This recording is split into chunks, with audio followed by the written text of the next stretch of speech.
Friendly drone support is active. At our current pace, we will prevail.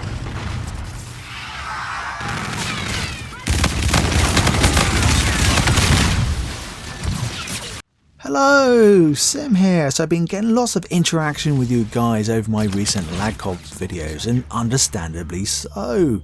Getting lots of praise saying, thanks Sim, you've really helped us, and then there's lots of others of you asking questions.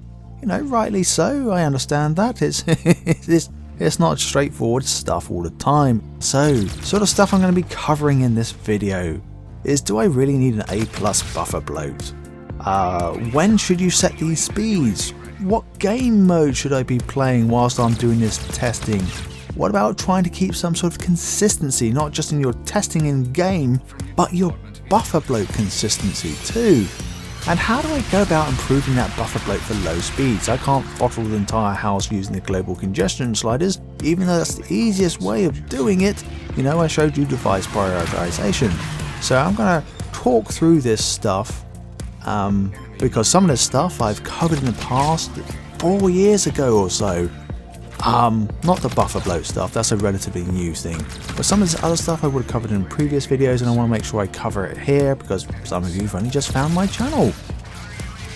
Okay, so let's start off with buffer bloat. One of the main questions I've been getting is, Sim, I can't get an A+ buffer bloat. Which buffer bloat variant grade thingy-majiggy that I'm showing you with all the A, B, C's and commas, or is a B okay, etc, etc.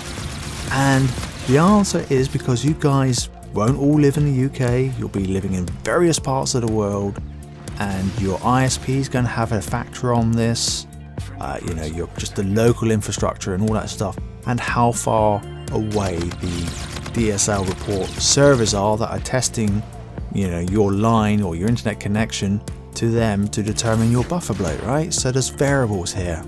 So my answer is, obviously A+ is the ultimate desire, but you have to realize that depending on where you are in the world, what internet service provider you've got, etc, just aim for the best you can get on a consistent basis. Now the background gameplay you're seeing is on a B buffer bloat rating when I had my various settings at certain settings, whatever they were. It just happened to coincide with a tweet that I got from a subscriber saying, hey Sim, I can only get a B. Will that be good enough? Well, look at the gameplay in front of you right now. Looks pretty good to me. So yeah, I mean that was a high scoring gameplay from memory. So don't worry about A+. Obviously A+ is the desire, but you don't need to get an A+ precisely. An A is good enough, a B is good enough, a B+, a C. Don't worry about quality and don't worry about speed. You know you're trying to have a very low speed for this game, so just only concern yourself about buffer bloat setting. Every time I run that test, do I get the same or approximately the same buffer bloat setting response coming back? And I'll have a few sort of graphs coming up later on, or now I don't know where what's going to happen with the video background stuff. So one of the other things that's important is when you're fiddling with these speed settings and you've got like you believe you found your optimal setting, set that prior to loading the game. You know, so don't have full whack speed, load the game and then change the settings.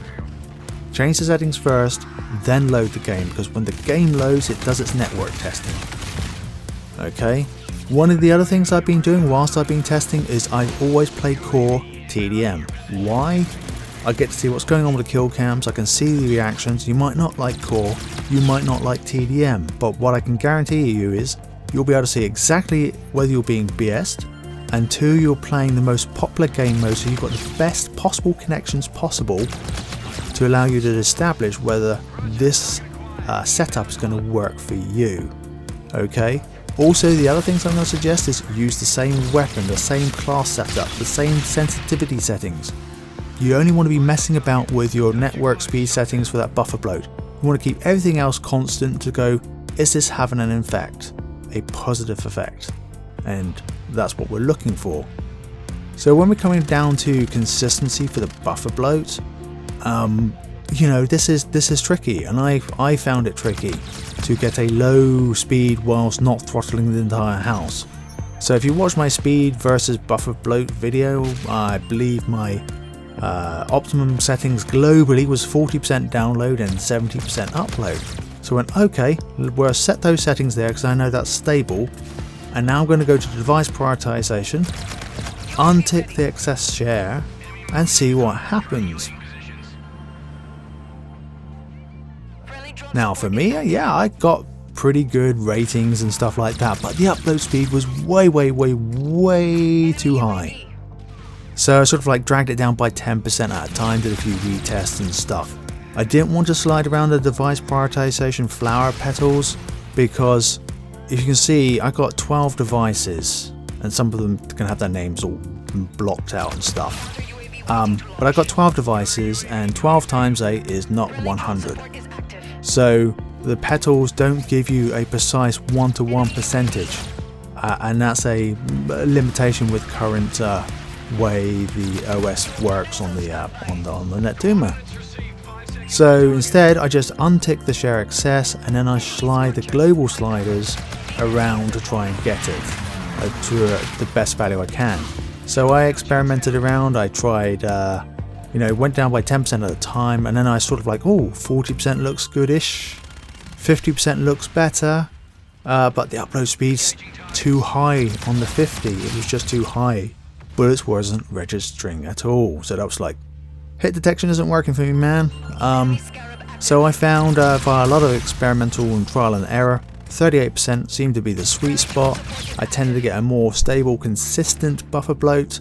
The rating generally seems to be A. I've tested it whilst making this video or just prior to recording this commentary again on my beast of a machine, and I was fluctuating between an A+ and an A.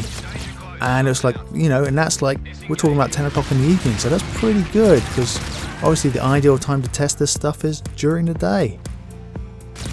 So I hope that's helped you guys. And now I've also tried saving this as a profile, certainly using the profile to, when I do this saving of profiles, I type in exactly what I set and what the conditions were, because you might not have 12 devices in your home network, you might only have 6. I hope this sort of helps you guys and makes sense. But where I was going is I would save the profile, then I came back to go load, and the device prioritization settings of untick share excess, I couldn't tick the box to reload it. I don't know if it's a current bug in the Doomer OS or there's got to be another tick box tick somewhere else. But we'll see what happens in future versions of the Doomer OS. Anyway, so I hope this has helped you guys. I hope it hasn't confused you guys. So I just wanted to put this video together to help answer the questions that I've been getting and give you like the test approach that Sim did. And Sim did it with an Xbox One controller on both consoles. So yes, his Xbox One and his PS4 for consistency, so I didn't have controller variations either. Anyway, until next time, this has been Sim.